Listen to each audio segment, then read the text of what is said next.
반갑습니다. 저는 전남 무안에서 명상심리상담센터 쉼 원장 지호입니다. 눈에 보이지도 않는 코로나라는 바이러스가 우리 온 인류를 너무 힘들게 하고 이래서 굉장히 불편하고 힘드신 점이 많으시죠? 저희 절집도 굉장히 걱정이 많이 됩니다. 2년 동안 법회를 하지 못하고 있어서 불자님들이 절에 오는 길을 잃어버릴까 굉장히 염려가 많이 됩니다. 자, 그러는 와중에도 이렇게 불교방송국에서 영상으로라도 이렇게 법회를 계속 해주셔서 너무 감사하고 정말 고맙습니다. 자, 이 귀한 시간에 제가 오늘 여러분과 함께 하고 싶은 이야기는 보리심에 대해서 같이 공부하고 또 제가 체험했던 이야기를 주로 하면서 보리심에 대해서 한번 같이 공부해 보고 싶습니다. 보리심, 제가 2018년도에 주지직을 내려놓고 1년을 기한정하고 미얀마와 인도를 다녀왔습니다. 미얀마에는 남방불교인 저희가 이제 명상심리상담센터 쉼을 하고 있기 때문에 남방불교의 명상을 제대로 한번 공부해 보고 싶었고, 또 이제 인도에는 티베트 불교를 공부하고 싶어서 1년을 기한정하고 갔었습니다. 거기서 이제 다람살라에서 달라이라마 존자님을 뵙고 수행자가 평생 근간으로 삼아야 할 두 가지를 말씀해 주셨는데 그것이 공과 보리심이었습니다. 공에 대해서는 우리나라의 어른스님들께서도 많이 말씀하시고, 또 저도 2019년도에 여기 불교방송국에서 공에 대해서 제가 법문을 한 차례 한 적이 있고요. 그래서 오늘은 보리심에 대해서 제가 실제 경험한 이야기를 토대로 한번 말씀을 드려보고자 합니다. 보리심이라는 게 뭘까요? 저는 달라이라마 존자님의 그 말씀을 듣고 보리심이라는 개념이 확실하게 없었습니다. 그래서 보리가 깨달음이라는 건 알겠지만 보리심을 구체적으로 설명하라 그러면 제가 설명할 자신이 없었어요. 그래서 티베트에서 공부하고 있는 스님들한테, 한국 스님들한테 제가 물었죠. 보리심이 뭐예요? 그랬더니 보리심을 구체적으로 좀 상세하게 얘기를 해줘 보세요. 그랬더니 자비심보다 더 수승한 것이 보리심이지요 라고 얘기를 하는 거예요. 그래서 저는 그 설명에 만족하지 못하고 제가 여러 군데 이제 책이랑 보면서 보리심에 대한 개념을, 확고한 개념을 찾아봤죠. 그랬더니 보리심이 뭐냐면 부처님의 지혜를 깨달아서 모든 중생을 구제하겠다는 자비심에 기초된다는 걸 그때 비로소 알았습니다. 그러면 보리심의 기초가 되는 자비심을 우리가 먼저 알아야 되겠죠. 자, 부처님께서 자비심에 대해서 말씀을 하셨습니다. 이것이 부처님께서 자비에 대해서 설명해 주신 구절이죠. 부처님께서 부처님의 아드님이신 라우라 존자에게 말씀하셔요. 라우라야, 모든 존재들이 행복하기를 바라는 마음, 자심을 닦으라. 그것을 닦으면 성냄이 다 소멸될 것이다. 라우라야, 모든 존재들이 고통에서 벗어나기를 바라는 마음, 비심을 닦으라. 그것을 닦으면 남을 해치려는 마음이 다 소멸될 것이다. 라우라야, 남이 즐거우면 함께 기뻐하려는 마음을 닦으라. 그것을 닦으면 질투하는 마음이 다 소멸될 것이다. 라우라야, 남을 평등하게 대하려는 마음을 닦으라. 그것을 닦으면 교만한 마음이 다 소멸될 것이다. 라고 자비희사 사무량심을 말씀하셨습니다. 그래서 자비는 엄밀히 말하면 두 단어예요. 사랑자자, 어머니의 마음, 어머니가 자식을 사랑하는 마음. 그래서 우리 옛날에도 엄부자모 그랬죠. 자모, 어머니가 자식을 사랑하는 그런 마음이 자입니다. 사랑자. 어머니는 어때요? 좋은 거는 자식 주고 나쁜 건 거칠은 건 내가 먹고 나는 굶어도 자식을 주려 하고 그래서 어떻게든지 자식이 행복하게 하려는 것이 어머니의 마음이죠. 관세음보살님의 마음이죠. 비는 뭐냐면 슬플 비예요. 가엾이 여기는 마음이죠. 가령 못난 자식이 나쁜 짓을 해서 교도소에 갇혀 있다면 어머니의 마음은 어떻겠어요? 어머니의 마음은 더 슬프고 그 자식의 애틋한 마음이 더 가겠죠. 그래서 그 자식을 더 불쌍히 여기는 마음, 이것이 비심입니다. 지장보살님의 마음이에요. 지장보살님은 지옥고 중생들이 너무 가엾어서 지옥 문 앞에서 눈물을 뚝뚝 흘리고 계시는 분이 지장보살님이라 하셨거든요. 그래서 나쁜 짓을 했어도 마음을 잘 못 써도 미워하지 않고 가엾이 여기는 마음, 이게 비심이거든요. 저는 제가 상담을 하면서 보니까 저한테 상담하러 오시는 분들의 이야기를 상담하면서 정말 몰랐던 연민의 마음이 많이 나왔어요. 어린 시절 너무나 정말 학대받고 또 그 모진 세월을 살아온 어린 시절이 있어요. 그 사람들을 상담하면서 그렇게밖에 될 수 없었던 그 어린아이가 겪어야 했던 그 고통을 제가 같이 공감하면서 느껴지는 거예요. 그러니까 그 사람들에 대한 정말 연민, 그 아이가 어떻게 할 수 있었을까? 그 아이로서는 그것이 최선의 자기가 살아가는 방법이었구나. 이걸 깨달으면서 정말 연민의 마음, 어떻게 할 수 있었을까? 이게 상담하면서 우러난 마음이에요. 이게 비심이더라고요.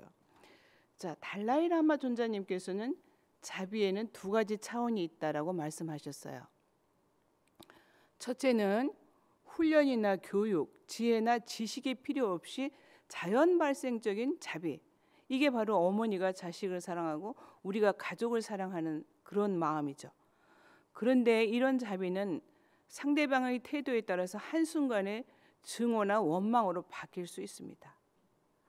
사랑하는 대상에 대해서 집착하고 욕망하는 바가 있기 때문에 이런 자비는 편견과 차별을 지니게 되죠. 어머니도 자식이 몇이 있으면 어떤 자식은 더 이쁘고 어떤 자식은 덜 이쁘다 이렇게 말씀하시는 걸 들어보면 어머니의 사랑이 정말 지극하지만 그 어머니의 사랑에도 또 자식이 어머니 뜻대로 되기를 바라는 그런 욕망이 있으시죠. 이것이 첫 번째 자비의 마음이라는 거예요. 두 번째 자비는 어떤 거냐면 이해와 존중의 뿌리를 두고 있으며 상대방의 태도에 좌우되지 않습니다. 상대방 역시 나와 똑같은 인간이며 나와 똑같이 행복을 원하고 나와 똑같이 삶에서 많은 슬픔과 절망과 고통을 겪으며 나와 똑같이 고통을 원하지 않으며 행복해질 권리를 가지고 있다는 그런 진리를 우리가 체득한다면 상대방에게 진심으로 공감하게 되고 이타심을 가지게 되며 상대방의 어려움을 극복하고 돕고 싶다는 소망이 뿌리내리게 됩니다. 이것이 참자비로 적마저도 동등하게 대하고 이해하게 된다는 참자비입니다. 우리는 정말 똑같은 사람이거든요. 그 사람도 나를 힘들게 하는 사람이나 내가 미워하는 사람도 나와 똑같이 가끔은 슬프고 가끔은 외롭고 가끔은 절망을 느끼고 그리고 행복하기를 바라고 고통을 원하지 않고 이런 아주 기본적인 진리, 이 진리를 우리가 체득한다면 인간은 누구나 동등하다는 생각을 할 수 있겠죠. 그래서 이런 참자비가 있는 사람들은 수행을 많이 하거나 명상을 많이 해서 참자비가 있는 사람들은 남의 감정에 공감하는 힘이 커진답니다. 그래서 이렇게 숙련된 사람들은 강력한 공감과 자비의 파장을 만들어낸답니다. 이런 사람들은 나와 남의 경계가 없으며 친하거나 친하지 않거나 다른 모든 사람과 공감하며 동일시할 수 있습니다. 그들에게 사람은 누구나 똑같은 하나이기 때문이죠. 달라이라마 존자님께서 인도의 그 다람살라에 계실 때 티베트에 있는 림포체가 중국의 그 눈을 피해서 산으로 해가지고 천신만고 끝에 다람살라에 도착했어요.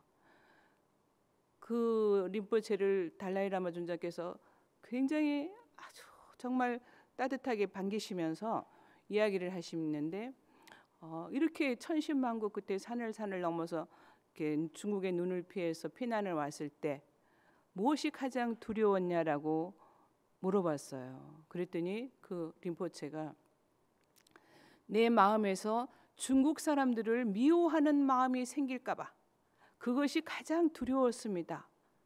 라고 말했습니다. 이것이 바로 자비죠.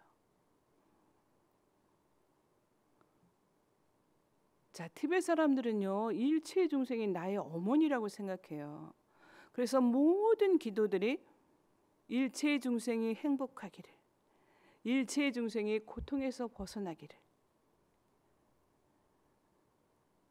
내가 우리 아이가 시험에 합격하기를, 내가 병에서 벗어나기를 아니고 모든 일체 중생이 나의 어머니이면서 그 일체 중생이 행복하기를, 고통에서 벗어나기를이 그 사람들의 모든 기도의 원천이었어요. 두 부부가 수미산을 삼보일배하면서 수미산 꼬라를 돌면서 삼보일배를 하는 거예요. 그런데 취재 기자가 물었어요. 무엇 때문에 이렇게 힘든 고행을 하십니까? 무엇을 위해서 이렇게 힘든 고행을 하십니까? 라고 물었어요. 그랬더니 그 어머니가 하는 얘기가 얼마 전에 사고로 우리 아들이 죽었습니다. 그런데 그 고통이 얼마나 크든지 정말 견딜 수 없게 가슴이 찢어지게 힘들었습니다. 그런데 다른 모든 사람들이 이런 고통을 당하지 않기를 발언하면서 삼보일배를 합니다. 너무나 감동적이죠. 어려운 일이 있을 때 그걸 극복하는 힘이 모든 일체 중생이 행복하기를 발언하는. 달라이라마 존자님은 또 이렇게 말씀하셨어요. 명상을 통해서 마음을 알아차릴 수 있어도 자비심을 갖지 못하면 행복할 수 없습니다. 자비심을 가지는 순간, 남을 생각하는 마음을 가지는 순간 그 자체가 바로 행복입니다. 자비심만 가지면 다른 모든 좋은 성품은 저절로 따라옵니다. 라고 말씀하셨죠. 그래서 그곳에서는요, 일체 중생의 고통에서 벗어나길 발언하는 여러 가지 구체적인 자비 수행법이 있었습니다. 3가지만 말씀드릴게요. 첫째는 이제 우리도 잘하고 있는 자비 명상이죠. 그래서 마음을 고요하게 두 눈을 감고 호흡에 집중하면서 마음이 편안하게 하시고, 그 다음에 눈앞에 나를 떠올리면서 내가 성냄에서 벗어나기를, 내가 편안하기를, 내가 건강하기를, 내가 해로운 나쁜 마음에서 벗어나기를. 그래서 나한테 먼저 자비를 보내고, 그 다음에는 사랑하는 나의 가족들을 하나하나 떠올리면서 그 가족들이 건강하기를, 그 가족이 편안하기를, 그 가족이 모든 슬픔과 고통에서 벗어나기를. 그 다음에는 나의 친척, 부모, 형제, 친척으로 자비를 확대해 갑니다. 그래서 그들이 모두 행복하기를, 그들이 모두 건강하기를, 그들이 모두 편안하기를 발언하죠. 그 다음에는 이제 나의 주변의 이웃들에게 자비의 에너지를 보냅니다. 그래서 주변의 모든 이웃들이 편안하고 행복하고 고통에서 벗어나기를 발언하죠. 그 다음에는 이제 더 확장해서 우리나라 모든 사람들, 지구상의 모든 존재들이 다 행복하기를, 편안하기를, 고통에서 벗어나기를 그렇게 또 발언합니다.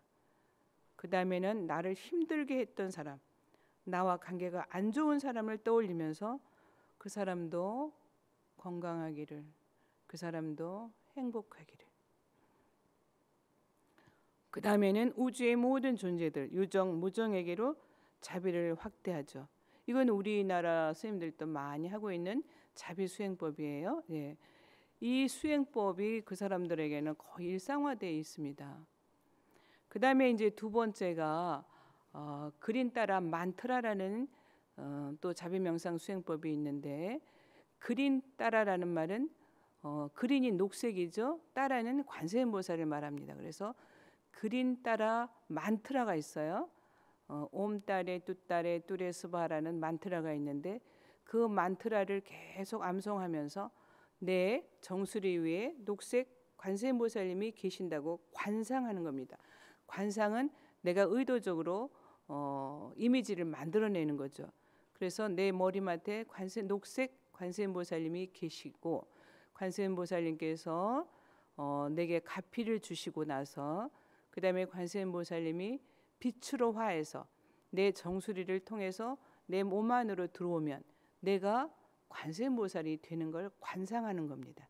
그래서 내가 관세음보살이 돼서 관세음보살이 되는 모습을 관상해요. 그러면 내 이마 위에는 아미타 부처님을 모시고 있고, 나는 아름다운 16세의 관세음보살님의 모습으로 계시면서 오른손은 허영의 수인을 하시고 왼손은 연꽃을 귀 옆에 피고 있고, 이런 걸 마음으로 관상하면서 내가 관세음보살이 됐다고 확대해 보는 거죠. 그러면 어때요? 관세음보살님이 내 안에 들어와서 내가 관세음보살님이 됐다고 생각할 때는 저절로 얼굴에 미소가 지게 되면서 정말 모든 중생들이 다 내 자식 같은 그런 마음을 훈련하는 겁니다. 그래서 내 가슴 앞에서 옴따레 뚜따레라는 주문이 나오면 모든 중생들의 고통이 전부 소멸되게끔 내가 계속 그걸 관상하면서 하는 것이 그린 따라 만트라죠. 자, 세 번째 자비명상은요, 정말 놀라운 자비명상법이 있었어요. 똥낸 수행법이라고 그러는데, 일체 중생의 고통이 그 사람들이 내쉬는 숨에 까만 연기가 돼가지고 내쉴 때, 내가 들이마시는 숨에 그 까만 연기를 전부 다 들이마시고, 그 다음에 내 가슴에 녹여서 하얀 연기가 돼가지고 빛으로 돼서 그 모든 중생들의 고통을 전부 소멸해 주는 걸 관상하면서 하는 것이 똥낸 수행이라는 아주 정말 경이롭고 놀라운 수행법이 있었습니다. 자, 이 자비 수행을 하면요, 어떠냐면요, 저는 이제 제가 경험한 이야기로 자비 수행은 정말 제게 엄청난 선물을 갖다 주었습니다. 첫 번째, 여기에서 아까도 말씀드린 것처럼 라우라야 모든 존재들이 행복하기를 바라는 자심을 닦으라. 그러면 성냄이 다 소멸될 것이다 라고 말씀하셨죠. 제가 마음에 좀 분노가 많았어요. 이렇게 갑자기 활화산처럼 확 터져 나오는 분노. 제가 명상 심리 상담사면서도 항상 저의 문제는 이 분노를 다스려야 한다는 것이 저의 과제였죠. 분노를 많이 낼 때는 제가 분노가 정당하다고 생각했었습니다. 왜 저 상대방이 잘못하니까 내가 내는 거잖아 라고 생각했었죠. 근데 점차적으로 이제 수행을 하면서 내가 문제라는구나, 내가 문제구나, 이걸 이제 알게 됐죠. 그 다음에는 어때요? 이 분노를 정말 다스려야 되겠구나, 조복받아야 되겠구나, 이걸 조복받지 않으면 수행자라고 할 수가 없겠구나. 그런데 자비 수행 기도를 하는 동안 정말로 행복하고 편안했습니다. 나의 이익을 바라지 않고 온전히 모든 사람들이 고통에서 벗어나 행복하기를 발언할 때 정말 마음에서 따뜻한 에너지, 밝은 에너지가 나오는 걸 느끼게 됐죠. 만트라 기도를 저는 제가 정말 죽는 날까지, 숨이 끊어지는 날까지 자비 수행을 중점적으로 해야 되겠구나라고 이제 생각하고 있습니다. 그래서요, 티베트 사람들이 인도에서 망명 난민들이잖아요. 난민들인데도 동네 사람들, 그 할머니, 할아버지들, 아줌마, 아저씨들이 길 가다가도 따시텔레 하고 인사를 하면 그분들이 따시텔레 하고 같이 인사를 해주시는데 그 표정이 얼마나 온화하고 얼마나 자비롭고 얼마나 편안한지. 저는 제가 40대에 인도를 배낭여행하면서 그 모습에 반했어요. 와, 수행자도 아닌 일반인들의 표정에 어쩌면 저렇게 온화하고 자비롭고 편안할까. 나는 수행자가 돼가지고 저런 모습을 갖추지 못한 게 너무 부끄럽구나. 수행의 힘으로 저런 얼굴에 저런 표정이 저절로 나오도록 그렇게 수행해야 되겠구나 라고 생각했었죠. 그때 40대 때. 그래서 제가 티베트 불교에 관심을 가지게 됐고 티베트 불교를 공부하러 인도를 간 계기가 됐던 것 같아요. 그래서 이 자비 수행이 이만큼 저의 분노를 정말 성냄을 많이 소멸시켜 주지 않았나 생각돼요. 저희 주지 스님이 저한테 그래요. 인도 아니 티베트 공부를 하고 오더니 많이 변했대요. 성내는 것이 그만큼 많이 줄었다는 건가 봐요. 그렇다고 해서 지금 전혀 성내지 않느냐? 그렇지는 않습니다. 지금도 가끔씩 욱하는 성격이 올라오고 하는데 그만큼 성내는 마음이 많이 소멸됐죠. 그래서 자비 수행은 정말 수행자로서는 꼭 해야 되고, 더군다나 제가 상담사이기 때문에 마음에서 이 자비심 없이 상담할 수 없다는 생각이 들어요. 그래서 조금씩 화내는 일이 줄어들게 됐습니다. 인도 사람들은요, 티베트 사람들은요, 가장 부끄러운 일이 화내는 일이라는 거예요. 그래서 이제 제가 자비 수행을 하면서 받은 첫 번째 큰 선물이 분노가, 성냄이 점차 줄어들었다는 것. 그리고 이제 그러다 보니까 주변이 굉장히 안정되고 평화로운 에너지로 변해감을 느껴요. 자, 그래서 보리심, 오늘의 주제는 보리심인데, 보리심을 닦기 위한 첫 번째 선행돼야 될 것이 자비심이겠죠. 그래서 그 자비심을 바탕으로 내가 깨달음을 구해야 되겠다, 부처님 같은 지혜를 얻어서 모든 일체 중생을 구제해야 되겠다라는 마음을 일으키는 것이 보리심이에요. 그래서 자비심에서 보리심의 단계에 이르러야 하는데, 보리심을 일으키는 단계가 있습니다. 첫 번째는 모든 생명체가 나의 어머니임을 인식해야 돼요. 부처님의 경전에 보면 부처님께서 길을 가시다가 버려진 묘지에 절을 하시죠. 버려진 묘지에다가 절을 하시니까 부처님의 제자가 물었습니다. 여쭙습니다. 부처님이시여, 부처님은 삼계의 대도사시고 우리들의 위대한 스승이신데 왜 저 버려진 묘지에다가 절을 하십니까? 그러니까 부처님께서 말씀하셨습니다. 여기 돌아가신 이분이 어느 생에 나의 어머니였을 것이다. 이런 인식, 그래서 모든 중생이 일체 중생인 나의 어머니라는 인식이 먼저 있어야 됩니다. 그래서 어머니가 나한테 어떤 게 했던가, 어떻게 했던가, 이 은혜에 대한 사유가 있어야죠. 어머니는 정말 당신의 모든 것을 다 희생해서 자식이 행복하기를 바라면서 모든 걸 다 드리죠. 저는 요즘의 어머니들을 보면 자식을 그렇게 노심초사해서 키워서 결혼을 시켜가지고 그러면 끝날 줄 알았어요. 근데 어머니들이 요즘에 보니까 전부 손자들을 봐줘요. 손자들을 봐주시느라고 어머니는 완전히 정말 허리 아프고 다리 아프고 뭐 정말 꾸미지도 못하고 당신의 삶이 없어져 버린 것 같아요.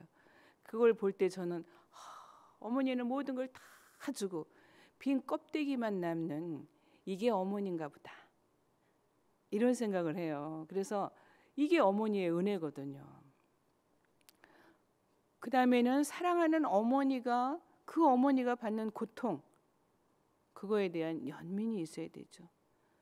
자, 교도소, 아까 제가 말씀드린 것처럼 교도소에 수감되어 있는 그 사람도 나의 어머니, 전생에 언젠가는 나의 어머니였을 것이다 라는 인식을 가지고 있으면 그 고통에서 구해주고 싶죠. 어떻게 하면 그 고통을 같이 할 수 있을까? 그 고통을 구할 수 있을까? 그래서 사랑하는 어머니의 고통에 대한 연민의 마음이 있어야 일체 중생을 위해서 정말 나를 다 바칠 수 있는 그런 마음이 나겠죠. 그래서 그 다음에는 나도 그렇고 저들도 고통에서 벗어나야지 하는 마음이 일으켜야 됩니다. 그 다음에 나는 힘이 적으니까 부처님의 지혜를 얻어야겠다. 부처의 지혜를 이루어서 중생들을 이롭게 해야 되겠다. 이것이 보리심입니다.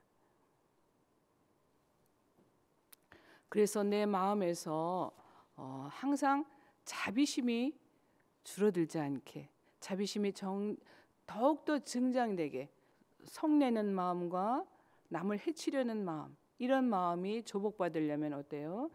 자비를 닦아야 되는 거죠. 내 안에 있는 성내는 마음, 또 남을 해치려는 마음, 이런 마음을 닦으려면, 그 마음을 조복받으려면 자비 수행을 정말 열심히 해야 되는 거죠.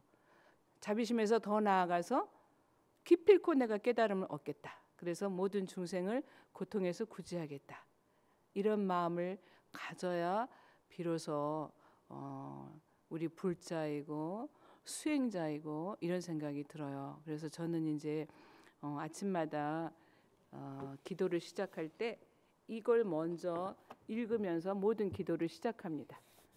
달라이 라마님께서 직접 지으신 아침 기도문인데 이걸 보시면 우리가 어떤 마음으로 이렇게 하루를 시작해야 되는가를 알 수 있어요. 달라이 라마의 아침 기도문이에요. 오늘 잠에서 깨어나 이렇게 살아있는 것은 행운이다. 나는 귀하고 얻기 어려운 인간의 몸을 가지고 있다. 오늘 하루를 낭비하지 않을 것이다. 최선을 다해 나를 영적으로 발달시키고 남들에게 나의 마음을 열고 모든 중생을 위해서 해탈을 이루겠다. 나는 남들에 대해서 좋은 생각을 가질 것이다. 오늘 화를 내거나 남들에 대해서 안 좋게 생각하지 않을 것이다. 할 수 있는 만큼 힘껏 남을 돕겠다. 이게 보리심이죠. 예. 그래서 이제 저는 제 아침 기도가 항상 이렇게 아침에 눈을 뜨면서 정말 깨어나 살아있는 것이 너무 행운이다. 오늘 하루를 낭비하지 않겠다. 이것으로 기도를 하루 시작하면서 이제 자비 수행을 시간을 좀 정해서 기도하고 있고, 그리고 이제 명상 수행도 하고 있으면서 이렇게 하고 있습니다. 자, 그래서 오늘의 주제는 보리심. 우리 불자나 수행자들이 기필코 잊어버리지 말고 꼭 목표를 세우고 가야 할 곳, 보리심에 대해서 간략하게 이렇게 본문은 마치겠습니다.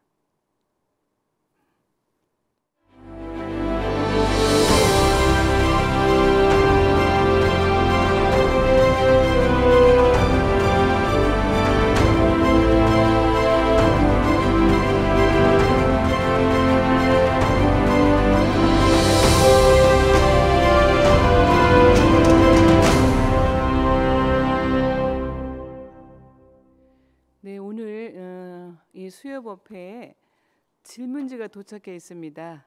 그래서 질문지를 읽어드릴게요. 불교를 배우고 실천할 때 신해행증이라는 단계로 구분해 볼 수 있다고 배웠습니다. 믿고 이해하고 실천하여 증득하는 것이죠. 그렇다면 이러한 공부 과정에서 보리심이 차지하는 위상과 역할은 어떠한지에 대해서 말씀해 주시면 감사하겠습니다. 네, 신해행증, 믿고 이해하고 행하고 증득하라는 거죠. 예. 부처님께서는 경전에 말씀하셨어요. 무슨 얘기를 들었다고 해서 무조건 믿고 행하지 말라. 그것이 이치 합당하면, 그래서 이해가 먼저 되면 그 다음에 믿고 그리고 행해서 스스로 증득해라. 불교는 깨달음의 종교이기 때문에 내가 스스로 해보지 않으면 증득이라는 건 없습니다. 그래서 신해행증이라는 순서를 저는 조금 바꾸면 어떨까? 일단 이해 먼저 하고, 그 다음에 믿고, 이해가 되면 믿고, 그 다음에 그것을 스스로 해봐야 되고, 그리고 나서 내가 느끼는 느낌이 증이죠. 제가 아까 그 똥낸 수행이라는 수행을 배울 때 어떤 분은요, 그 다른 사람들의 고통을 내가 다 받아들이고 내 안에서 녹여서 따뜻하고 온화한 하얀 에너지가 돼서 그 사람들을 다 치유한다라는 설명을 들었을 때 어떤 분은 자리를 박차고 나가면서 내 고통도 힘들어 죽겠는데 왜 내가 남의 고통까지 가져야 되냐, 이렇게 말씀하시는 걸 봤어요. 그런데 정말 저는 최고의 최고봉, 자비수행의 최고봉이 전 똥낸 수행이라고 생각돼요. 제가 실제로 해보니까 그 사람들의 고통이 정말 내가 바로 난다고 저한테 오겠습니까? 오지 않죠. 그런데 내가 너무 행복해지는 걸 느꼈습니다. 그래서 해보지 않고는 깨달음을 얻을 수 없죠. 그래서 이 자비수행을요, 실제로 공을 들여서 해봐야만이, 그래서 내 안에서 어떤 에너지가 나오는지, 내 마음이 어떤 느낌인지 그걸 스스로 해봐야 됩니다. 그래서 행을 해보시고 그 다음에 행을 해봐야만이 증득이 되죠. 어느 날은 문득 이런 생각도 들어요. 정말 내가 모든 사람들의 고통을 다 들이마시고 저 사람들이 다 행복해질 수 있다면 내가 정말 없어져도 좋겠다. 이런 것들은 스스로 증이죠, 증. 그럴 때 내 안에서 솟아나오는 이 행복감, 자비심으로 인해서 얻게 되는 행복감, 이거는 설명으로 할 수 없는 겁니다. 그래서 실제로 해보고 그 해봄으로 인해서 올라오는 증득함, 깨달음, 이런 것들이죠. 그래서 보리심이 차지하는 위상과 역할은, 우리 대승불교의 사상이 일체 중생이 같이 가자는 거잖아요. 예. 그래서 누구라도 다 수행을 하면 누구라도 다 이 깨달음에 이를 수 있다. 보리심을 증득할 수 있다. 제가 아까 말씀드린 것처럼 남방불교 수행과 티베트 불교를 공부하고 왔다 그랬잖아요. 남방불교의 스님들의 수행의 목표는 아라한과를 얻는 거였습니다. 수행의 목표가 아라한과라는 거예요. 그런데 우리 대승불교의 수행의 목표는 성불이죠. 누구나 성불할 수 있다. 이게 굉장히 다른 점이었어요.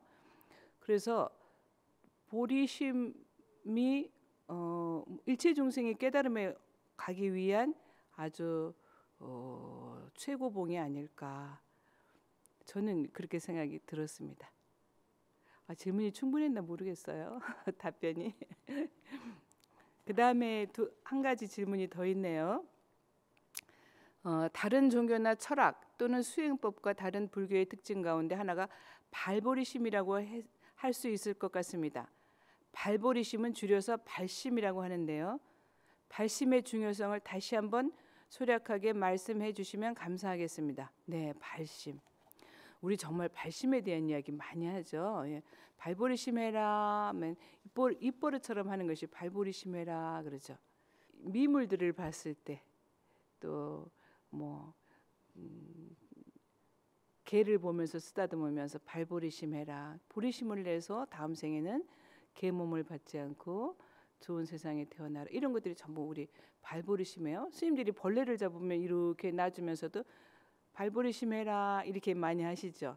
그래서 발보리심인데, 자, 발보리심에 대해서는 조금 더 자세히 설명을 드리자면 8세기경에 입보리 행론을 쓴 산티데바 스님이 보리심을 두 개로 구분했습니다. 하나는 원보리심과 다른 하나는 행보리심이죠. 어떤 곳에 이르기 위해서는 먼저 그곳에 가기를 바라는 마음이 있어야 됩니다. 제가 오늘 서울에 불교방송국에 가야 된다. 그래서 가고 싶은 마음이 나죠. 이게 깨달음, 그래서 그것처럼 깨달음에 도달하기 위해서는 먼저 깨달음을 얻고자 발언해야 합니다. 나는 깨달음 필요 없어. 그냥 난 이렇게 살다가 죽으면 돼. 이러면 어때요? 발버리시면 안 되는 거죠. 이게 바로 발버리심이거든요. 깨달음을 얻고자 발언해야 합니다. 이게 발버리심, 발심이에요. 그 반면에 행보리심은 실천이 중심이죠. 일체 중생의 고통에서 벗어나기를 바라는 마음. 그러면 어때요? 뭔가 행이 있어야 되죠. 서울에 가야 돼라고 마음만 있어도 절대 안 가지죠. 행이 있어야 됩니다. 제가 기차를 타고 서울에 왔잖아요. 이런 것처럼 자비수행법으로 해서 행을 해야죠. 그래야만이 도달할 수가 있겠죠. 그래서 원보리심과 행보리심은 눈과 다리에 비유할 수 있습니다. 원보리심은 목표를 세우고 보는 거죠. 그다음에 행보리심은 다리로 가야 되죠. 그래서 발보리심을 통해서 가야 할 곳을 보고 행보리심을 통해서 그곳에 이르는 길을 걷는 것과 같습니다. 그래서 보리심도 이렇게 두 가지로 구별할 수 있는데, 원보리심이 체현된 사람들의 가장 특징적인 행동은 삼보에 대한 지극한 예경이랍니다. 그래서 내가 깨달음에 가고자 발언했으면 어때요? 삼보를 지극하게 예경하는 마음이 있어야 되겠죠. 그 다음에 행보리심이 체현된 사람들의 가장 특징적인 행동은 일체에 대한 지극한 자비심과 자신을 한없이 낮추는 하심입니다. 아까 말씀드린 것처럼 자비는 어때요? 나와 남이 똑같이, 저 사람도 나와 똑같이 고통받는 존재고, 삶에서 외로움도 느끼고 슬픔도 느끼고 고통을 피하고자 하고 하는 나와 똑같은 사람이다라는 그런 내가 조금 잘 나간다고 뻐길 거 없고, 내가 지금 잘 못 나간다고 해서 기죽을 필요 없이, 그래서 지극한 자비심과 자신을 한없이 낮추는 하심이 된 사람들이 행보리심을 하고 있는 사람들이죠. 그래서 이렇게 해서 발심과 이제 행보리심에 대해서 설명을 드렸습니다. 또 다른 질문 있으신가요? 없습니다. 왜냐하면 이거는 대면 법회가 아니고 영상 법회이기 때문입니다. 감사합니다. 이렇게 두서없는 얘기를 들어주셔서. 우리 불자님들 굉장히 코로나 때문에 고통스럽고 힘드시죠. 정말 생사가 어려운 자영업자로부터 또 모든 행동들이 다 자유롭지 않아서 여러 가지 어려움이 굉장히 많으신 줄로 압니다. 절에도 가지 못하고 이러니까 저희 신도님들도 막 우울증이 오겠다 막 이렇게 말씀하시는 분들이 많이 계셔요. 그런 걸 겪으면서 우리 일상의 소소한 일들이 얼마나 우리한테 소중하고 행복했었는가를 또 느끼게 되죠. 굉장히 불편이 많습니다. 어서 이 코로나가 끝나야 될 텐데 여러분들 너무 힘드시지만 조금만 더 견뎌보면 끝이 있지 않을까요? 불편한 마음을 오늘 개세 랑리 땅바라는 스님께서 지으신 기도문을 읽으면서 오늘 법회를 마무리할까 하는데, 불자님들 가만히 귀 기울여서 들어봐 주십시오. 네. 기도문. 한량없이 많은 살아있는 존재들, 보배로운 여의지와 같이 귀하게 여기게 하소서. 사람을 만날 때마다 언제나 나 자신을 가장 미천한 사람으로 여기고 내 마음 깊은 곳에서 상대방을 최고의 존재로 여기게 하소서. 나쁜 성격을 갖고 죄와 고통에 억눌린 존재를 볼 때면 마치 귀한 보석을 발견한 것처럼 그들을 귀하게 여기게 하소서. 다른 사람이 시기심으로 나를 욕하고 비난해도 나를 기쁜 마음으로 패배하게 하고 승리는 그들에게 주소서. 내가 희망을 갖고 도와준 사람이 나를 심하게 해칠 때 그를 최고의 스승으로 여기게 하소서. 그리고 직접 또는 간접적으로 어머니와 같은 모든 중생에게 이익과 기쁨을 드릴지니 그들 모든 중생들의 불행과 고통을 아무도 모르게 내가 기꺼이 떠맡아 안게 하소서. 모든 현상이 신기루처럼 헛된 것임을 알아 집착의 얽매임에서 속히 벗어나게 하소서. 자, 이 기도문이 저는 이제 기도의 말에 기도 끝에 이 기도문을 하면서 기도를 항상 마무리하고 있습니다. 내 안에 있는 나쁜 마음들, 탐진치, 질투, 아만, 또 인색함 이런 것들을 조복받기 위해서는 아주 좋은 기도문이었어요. 그래서 지금 너무 힘들고 괴롭지만 그 마음을 잘 다스리고 우리 불자들의 수행의 목표가 그런 해로운 마음들을 조복받는 것이 수행의 목표이지 않습니까? 그래서 순간순간 올라오는 불편한 마음들, 정말 견디기 힘든 마음들을 잘 조복받으시면 금세 또 어느 순간은 코로나도 잘 극복할 수 있으리라고 생각됩니다. 불자 여러분 조금 더 힘내시고요. 우리 여태까지 잘 참았으니까 조금만 더 잘 참으시게요. 네, 감사합니다. 성불하십시오.